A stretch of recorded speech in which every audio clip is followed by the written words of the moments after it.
नमस्कार दोस्तों, मैं के एम गुप्ता आप सभी व्यूअर्स का अपने इस यूट्यूब चैनल पर हार्दिक स्वागत करता हूं। दोस्तों, आज मैं एक ऐसा मुद्दा लेके आपके सामने हाजिर हुआ हूं जो आपके गवर्नमेंट जॉब के सपने को कैसे कम से कम समय में आप पूरा कर सकें, इसके ऊपर फोकस करेगा। आप में से ज़्यादातर स्टूडेंट हर एक गवर्नमेंट एग्ज़ाम में जब अपेयर करता है तो उसका सपना सिर्फ एक ही होता है कि मैं जल्दी से जल्दी इसमें सफलता अर्जित कर सकूं।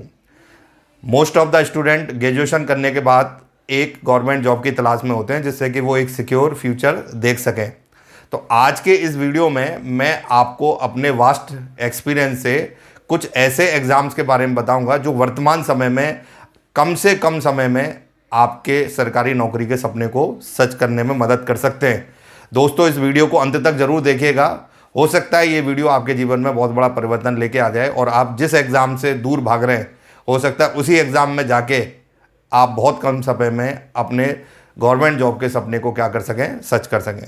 दोस्तों, आगे बढ़ने से पहले आपसे रिक्वेस्ट करूंगा, अब तक अगर आपने ये चैनल हमारा सब्सक्राइब नहीं किया है तो तुरंत आप इसे सब्सक्राइब कर लें, जिससे समय समय पर आने वाले कोई भी कंटेंट को आप तुरंत देख सकें और उसके ऊपर अपना कोई भी एक्शन ले सकें।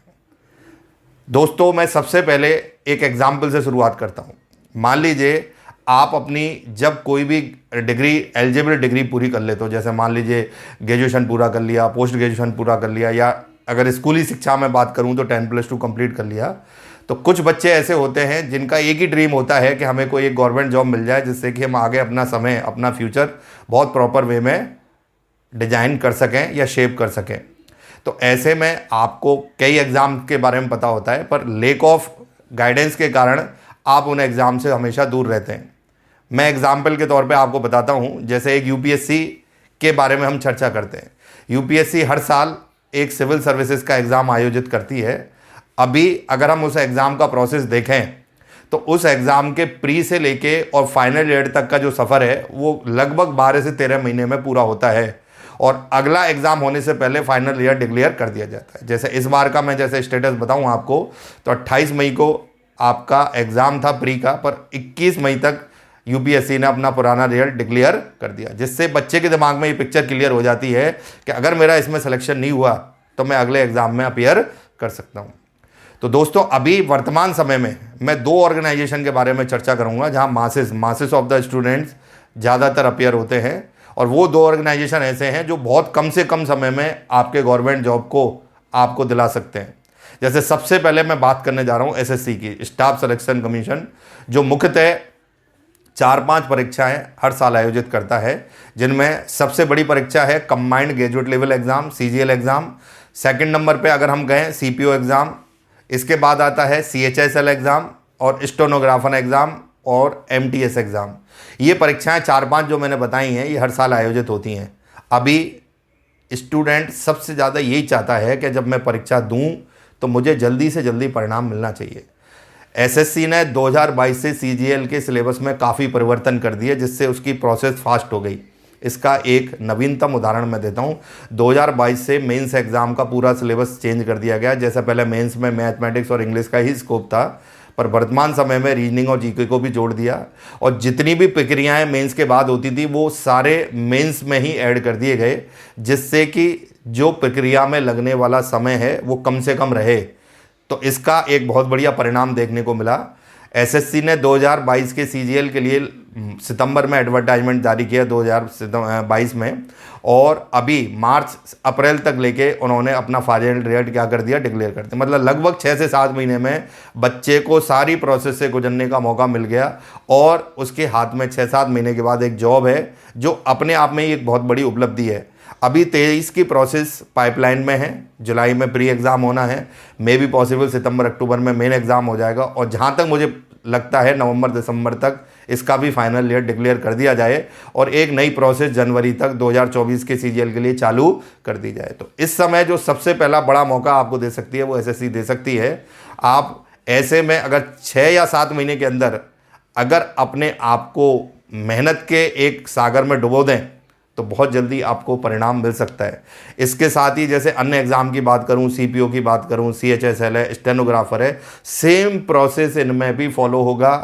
5 से 6 महीने के अंदर आप अल्टीमेट रिजल्ट को क्या कर सकते हैं, प्राप्त कर सकते हैं। तो सबसे बड़ी स्टूडेंट के साथ समस्या, आज गवर्नमेंट जॉब की जो तैयारी कर रहा होता है बच्चा, वो कई सारे टॉर्चर से गुजरता है। सबसे पहला टॉर्चर जो उसे फैमिली से सहन करना पड़ता है, क्योंकि उसके सामने एक ही प्रेशर होता है कि आपकी जॉब नहीं लग रही। दूसरा प्रेशर जब वो परीक्षा में बैठता है तो साथ वाले स्टूडेंट से मिलता है, क्योंकि वो उसको तगड़ी टक्कर देते हैं। तीसरा प्रेशर उसे सिस्टम से मिलता है, जैसे परीक्षा दे दी, परीक्षा के कई बार पेपर आउट हो जाते हैं, कई बार कोर्ट केस में चली जाती है चीज़ें, प्रदर्शन हो रहे हैं, बच्चे का समय निकलता जाता है, उसकी एज आगे बढ़ती जाती है, जो उसको दोबारा मौका नहीं देगी। इन सारी बाधाओं के बाद अगर कहीं 2 या 3 साल बाद परीक्षा का रिजल्ट आता है और उसमें वो असफल हो जाता है, तो ये उसके लिए एक बहुत बड़ा धक्का होता है। तो ऐसे में मैंने सिर्फ उसी एग्ज़ाम के बारे में अभी चर्चा, वर्तमान समय के लिए बात कर रहा हूँ, क्योंकि एसएससी का पास्ट कुछ ऐसा है कि कुछ परीक्षाओं के रिजल्ट 2-2 साल में डिक्लेयर हुए हैं, पर वर्तमान समय में पिछले 1-1.5 साल से एसएससी अपने एक फॉर्म में चल रही है और बच्चों को सही टाइम पर रिजल्ट डिक्लेयर कर रही है। तो ऐसे में आप इसका भरपूर फ़ायदा उठा सकते हैं। दूसरे मैं ऑर्गेनाइजेशन के बारे में बात करूंगा, वो है IBPS, institute of banking personal selection, जो मुख्यतः हर साल 4 परीक्षाएं आयोजित करता है। पहली परीक्षा होती है RRB, रीजनल रूरल बैंक, जिनके लिए वो स्पेशलिस्ट ऑफिसर, PO और क्लर्क की भर्ती करता है, जो एडवर्टाइजमेंट अभी निकला है 1 जून को, और लगभग 8 से 8.5 हज़ार वैकेंसीज हैं। इसके बाद अगले महीने PO के लिए एग्ज़ाम आपका एडवर्टाइजमेंट निकलेगा, फिर उसके बाद क्लर्क का, देन स्पेशलिस्ट ऑफिसर, विशेषज्ञ अधिकारी के लिए। इन 4 वैकेंसीज में से 2 वैकेंसीज ऐसी हैं, PO और क्लर्क, जो हर साल एक बहुत बड़ी संख्या में सामने आती हैं। अब IBPS की सबसे बड़ी खासियत क्या है कि जब वो एडवर्टाइजमेंट जारी करता है तो पूरा कैलेंडर उसमें होता है कि भाई कब तक आपको आवेदन करना है, प्री एग्ज़ाम कब होगा, मेन कब होगा, रिजल्ट कब आएगा, इवन यहाँ तक बता दिया जाता है कि आपको बैंक का अलॉटमेंट किस डेट तक कर दिया जाएगा। तो एक डेडलाइन पूरी बच्चे के दिमाग में क्लियर होती है। मेन आज के स्टूडेंट की सबसे बड़ी समस्या यही है कि उसको रिजल्ट को लेके अनिश्चितता होती है कि मैं परीक्षा भी दे दूं, 2 साल भी तैयारी कर लूं और मेरे हाथ में कुछ नहीं आए। तो दोस्तों, ये जो वीडियो है मैंने इसलिए आपके लिए डिज़ाइन किया है कि इस समय आप, जैसे अभी RRB की वैकेंसी निकली है, 8.5 हज़ार वैकेंसीज़ हैं। इस समय वैकेंसीज़ भी बहुत हैं, अफसर भी बहुत हैं। तो मैं आप सभी विद्यार्थियों से यही निवेदन करूँगा, जो मेरे चैनल के माध्यम से जुड़े हुए हैं, जुड़ जाइए, मेहनत करिए और इनमें से किसी भी ऑर्गेनाइजेशन को एक अपना टारगेट बना लीजिए। देखिए, मेरे कहने से कोई भी अपनी चॉइस निर्धारित नहीं करेगा। हो सकता है किसी व्यक्ति की चॉइस डिफरेंट हो, वो स्टेट गवर्नमेंट के एग्ज़ाम को अपीयर करना चाहता हो या देना चाहता हो, वो उसका स्वयं का विवेक है। इसमें मैं बच्चे से ये नहीं कह सकता कि वो ये एग्ज़ाम ना दे।